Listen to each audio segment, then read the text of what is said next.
Okay, this is GCN, Go Connect. And this is the weekly chart, and I'll just have a look what we can see. We can see we've had a lot of activity by this volume in the past couple of months, it looks like. And I'll just go to the daily because I've already done some lines on the daily. I've just marked off some of those high volume bars that started here. If I mark the low, I should really mark the low of that bar as well. 1.1.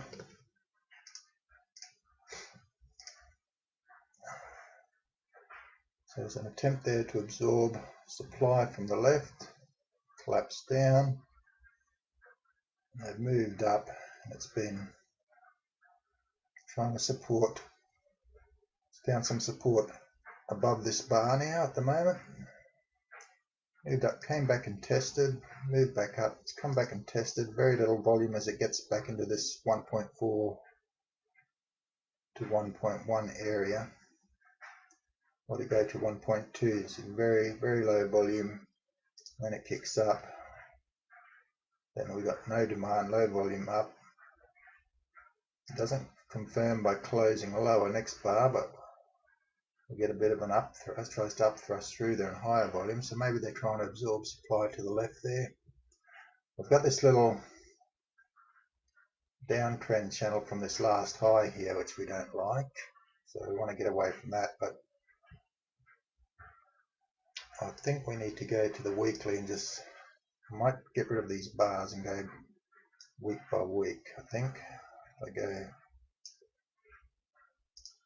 okay, we'll move it over one bar at a time. So at high volume, well, you can see where we had the distribution at high volume up, kept pushing up further above these few tops there, and we get extreme volume going up and it's closed low, so that's where they started distributing, and then it collapsed after that, and then every time it tried to get back up through that area it failed, and that's why it's collapsed. Smart money typically sell on up bars and once they've sold, the price, there's no one left to support the price, because the buying public just don't have what it takes to continually buy the price up. You need the professionals buying the price up for you to be bullish. But they sell high and buy low. That's how it works. We've got an attempt here to go up again, but it's just catching trapped holders, because you've got all full of trapped holders now in this downtrend that have to be absorbed going back up. And that was catching supply. It could be professionals trying to absorb that supply and go up, or it could be just some good news that the public are buying, but they just haven't got what it takes to take it. So have a look at the next bar. Next bar goes up, but on less volume, which isn't a good sign. And we've got volume drying right up, and then it starts to drop with increasing volume, and it keeps dropping, and we see volume increase, and we get a really narrow spread down bar on really high volume. So there's an attempt there to support the market, and that's I'm not sure where that's coming from, but they've attempted to hold that up there, but then the next bar goes up on a bit of no demand, and it gets a less volume again going up, drops again, and then bang, it's just too much supply in the market for it to hold. But again, high volume down, smart money typically buy on down bars, so we'll see the next bar, perhaps they're trying to hold that up. Bang, now we get really, really high volume again, and a very narrow spread, closing high. That's we're in new ground too. Look, it's dipped down below these lows.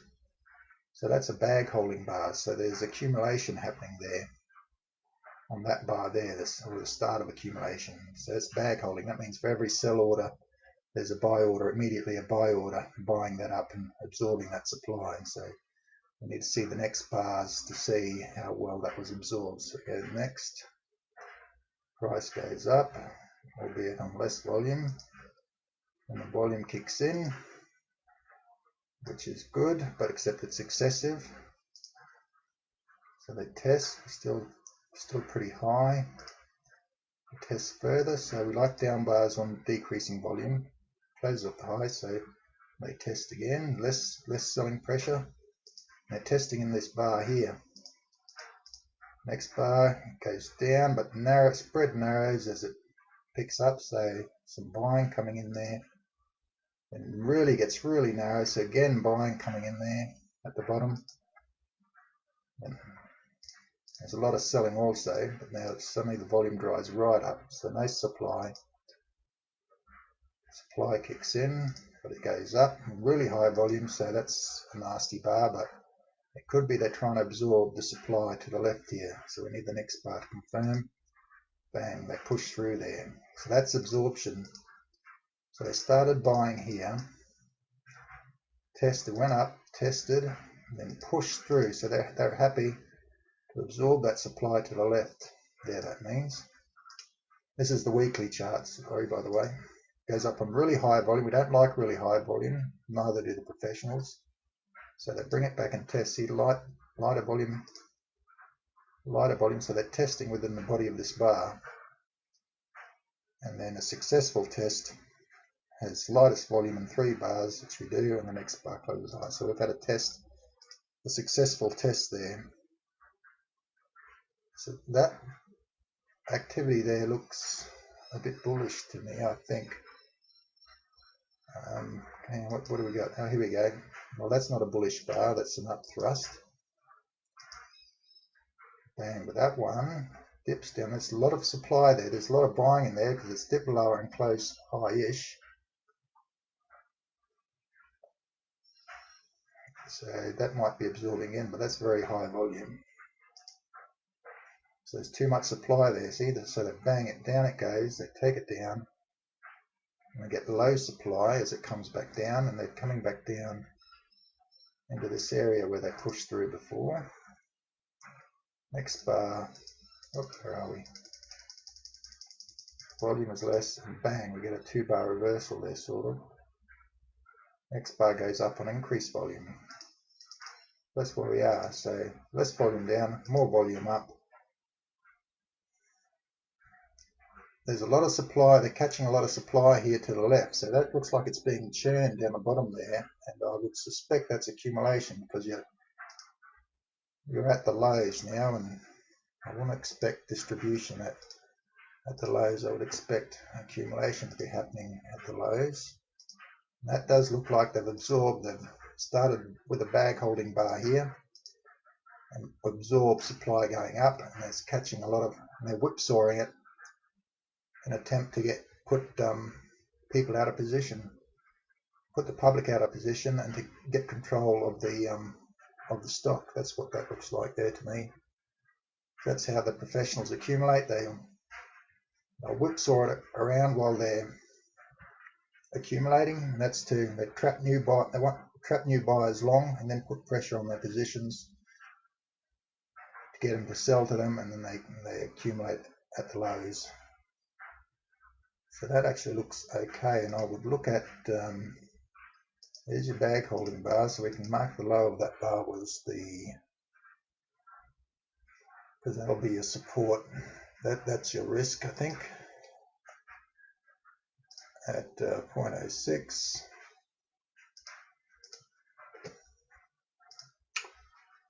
I mean, this is very volatile. I mean, it's going from 1.2 to 1. I mean, it's losing half. You can lose half its value real quick.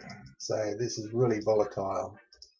So you got to be prepared for the fact that if you buy up here, you could lose half the value. So it's moving very violently, and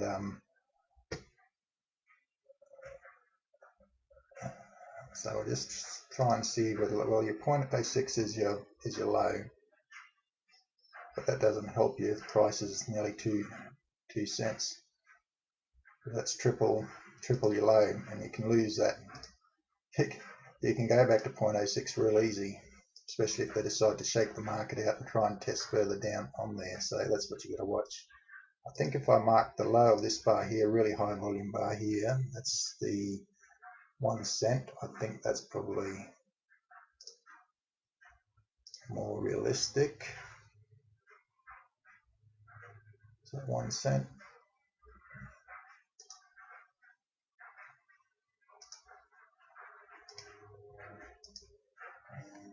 So you got your 1 cent there.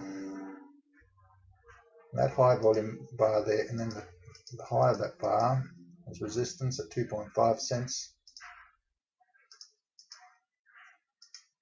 So I think your low is 1 cent and your high resistance is 2.5 cents, and that's a very wide spread. So I mean, it's up to you where you want to buy that, but that's the sort of spread you're looking at, and it can do that in a week or a couple of weeks. If you buy it 2.5 cents, it can go to 1 cent real quick. So I think they are accumulating there, but I'd be looking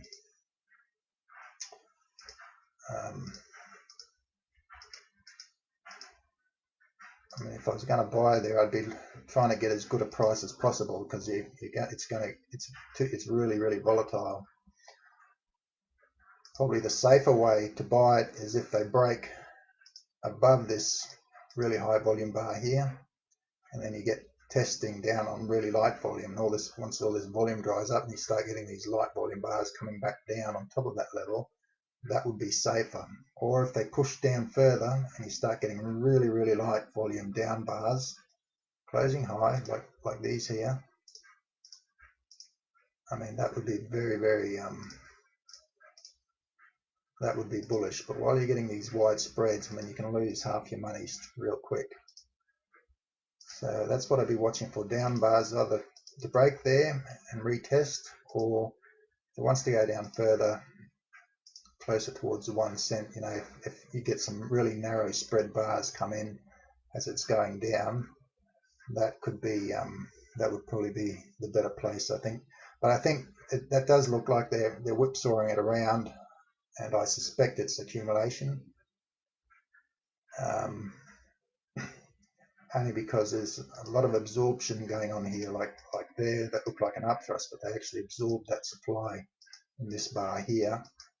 They've just been whipsawing it around within the frame of this bar, and I think once that volume dries up, I would say your 1 cent, I think, would be, and if I was buying it, you'd have your stop below that 1 cent, I think, and that's your risk. So it's up to you where you want to do that. But I'd be looking for your low volume coming down bars on really low volume,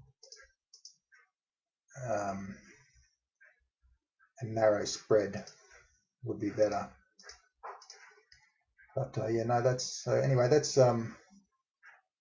That's GCN. We just got to be careful when we've got all this supply coming in and it's staying within a range, because we don't really know what's going on unless it breaks up and comes back and tests on really light volume, or if we see all the volume really dry up as it drops, then that gives us a clue. Well, then we can get in there and anticipate at least to the 2.5 cents, and then if it wants to break out, even better.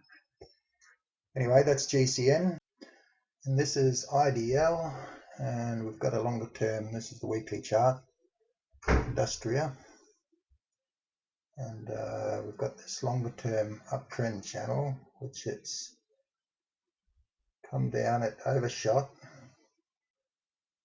came up, and it's tested again and come up again. So that's actually okay. What have I marked here? I think I've marked some horizontal lines as support resistance. You got this really big one here that stands right out, so that'll be an area of resistance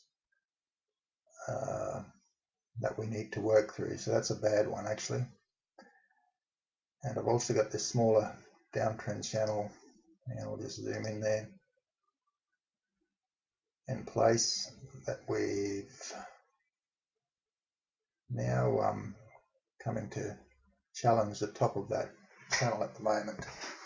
I might just scale these down so you can see the bars, recent bars. So we had a high volume down here in August, a closing high, so there's some buying there, and it's shot straight back up, sprung up on high volume. They tested, sprung up again, caught supply from this previous resistance area, and then they've pushed further down. It's just kept pushing down, they're testing on top within the range of this high volume here. They don't like leaving these areas of high volume behind if they're going to go up. They like to test to make sure there's no selling, because they don't want to have to absorb the sellers in that area at higher prices later on if they want to take it up.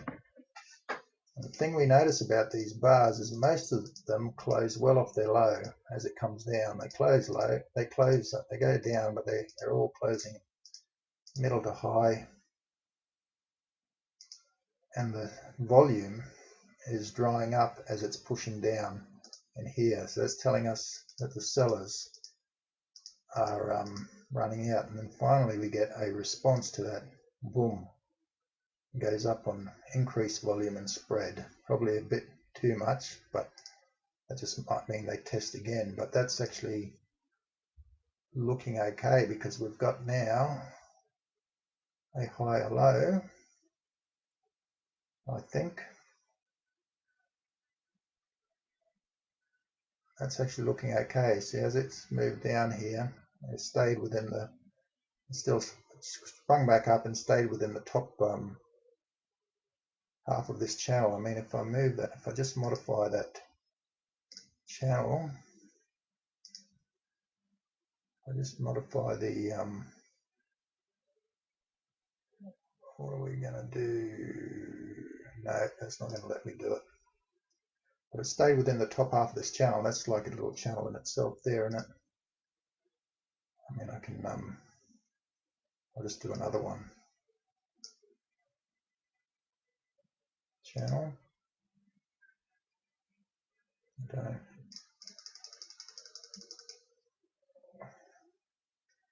There we go.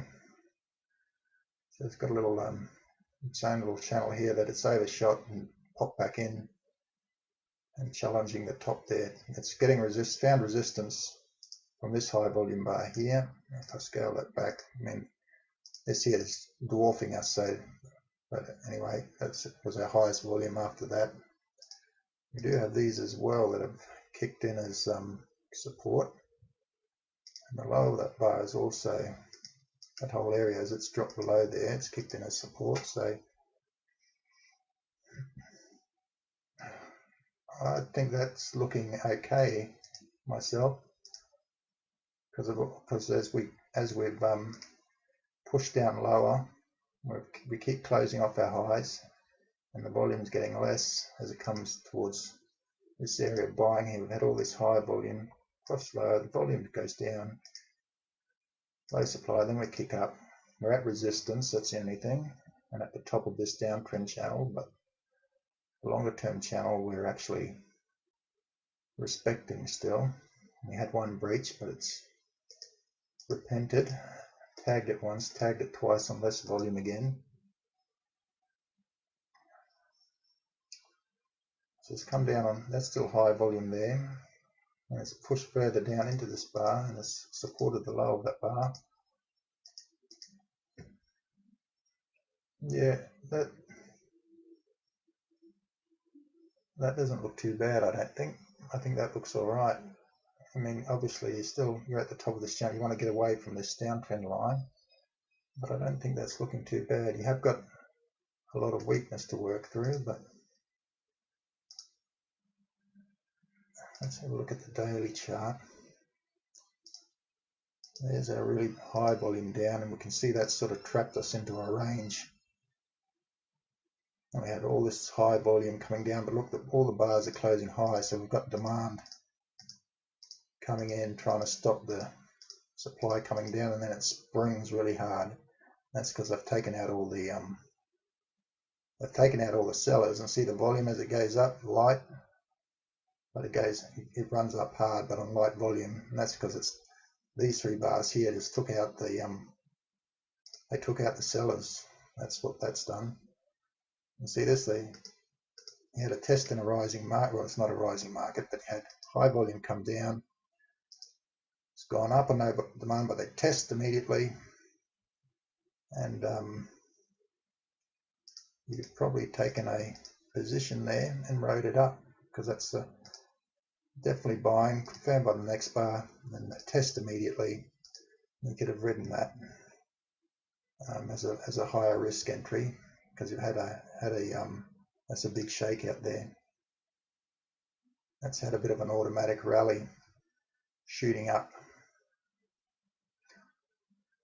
to the top of our channel here, and it's come off, a push lower into our high volume area. They've supported that low at the dollar, at the $1.11, so we can just mark off the low of that bar. It's at $1.11.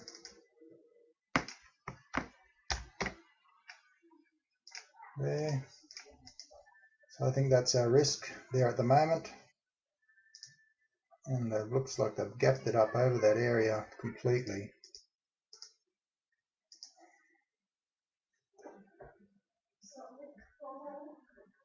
So that's acted as a bit of resistance there. Well, I'll just try and find some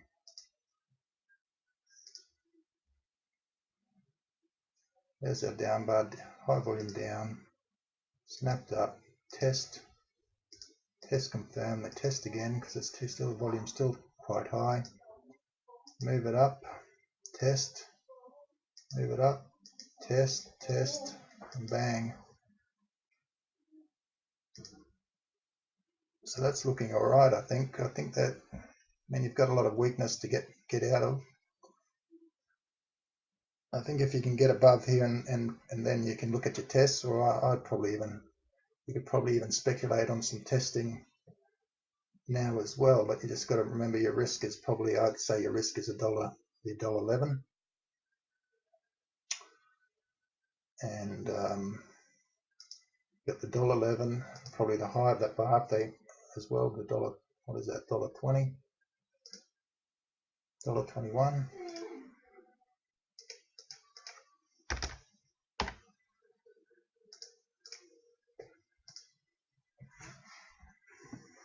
I would be looking at you, if you get some low volume testing, next lot of testing, that'd probably be worth a look, I think.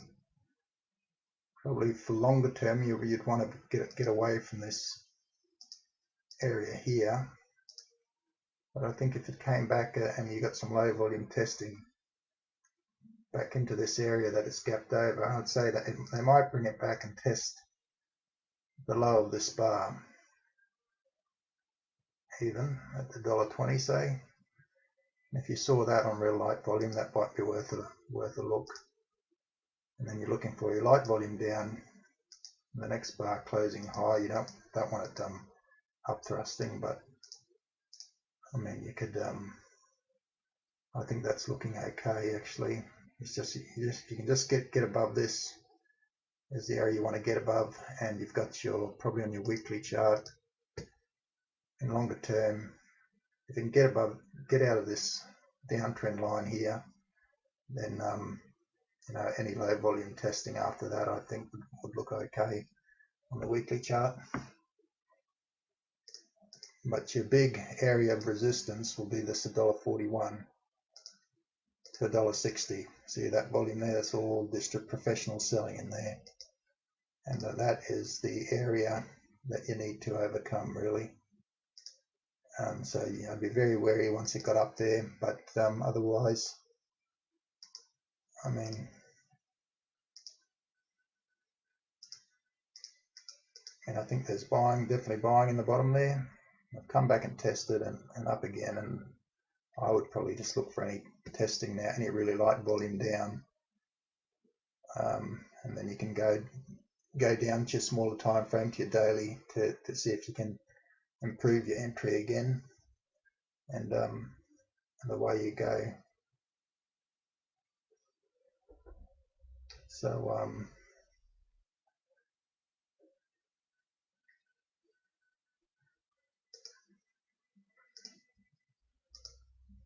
yeah, no, I think that looks okay. I'll just go back to the daily, and that's all buying there. They've come back, tested it, and they're trying to move it higher. So it's got all this weakness here that they're trying to get through as well. And so I think once it can get above the $1.27 and test, I think you can I think it can get, it can get back up there to the $1.40 area, $1.41.5 to $1.49.5. Can move that pretty quick. We've got the $1.30 or $1.40 there as well as resistance, but I would probably put a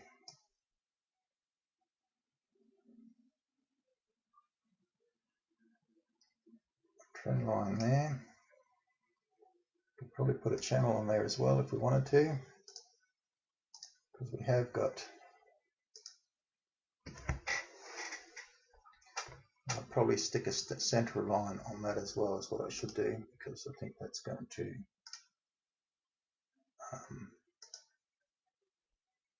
that might give you a bit of resistance as well, who knows, but I think that's looking okay.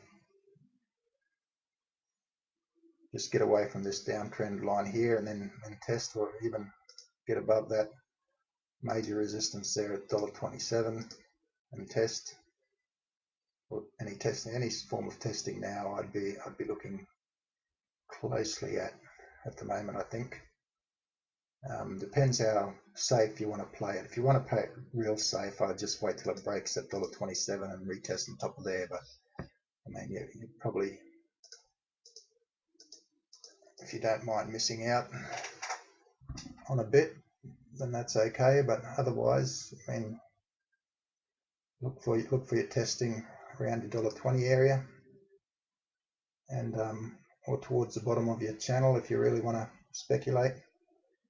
If it did want to go back down and towards the bottom of this, towards the $1.14 or towards this bottom of these channels, this channel here, then I'd probably just be in there. And provided it was, you've got something like that, your low volume testing. So that looks okay, I think.